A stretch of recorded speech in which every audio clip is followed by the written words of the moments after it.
bonjour à tous et bienvenue donc à la deuxième Animobile du jour face au tigre de Sibérie.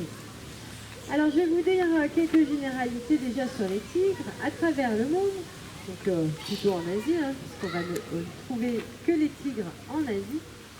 Eh bien il existe encore 9 sous-espèces. Ici au parc des félins, on en côtoie 3.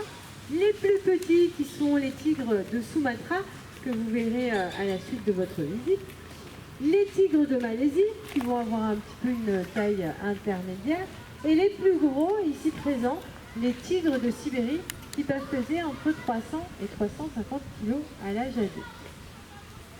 Alors les tigres, eh bien, ce sont des grands félins qui vivent tout seuls, contrairement au lion qui, lui, va vivre en groupe, en troupe.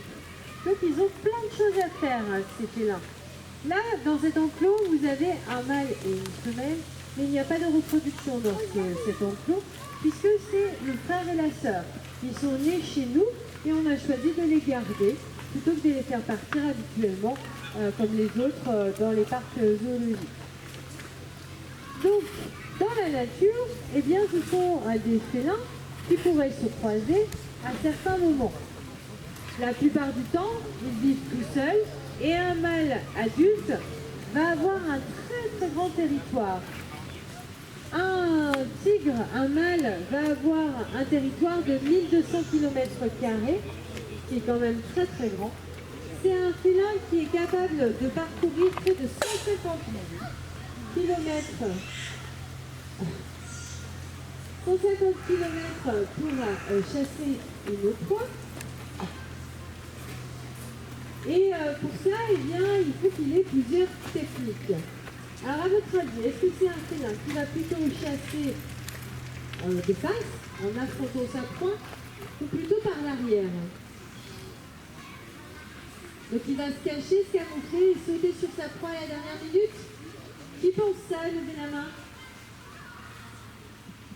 Vous voyez? Et qui pense plutôt qu'il est courageux, il va affronter sa proie de face?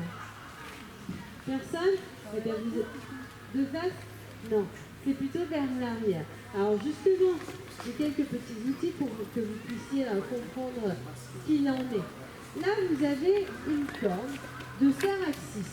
Alors imaginez, c'est un grand cerf et il en a deux, une de chaque côté. Vous avez vu la taille de ces cornes? Eh bien, c'est pas le cervidé le plus terrible que ce tigre peut chasser.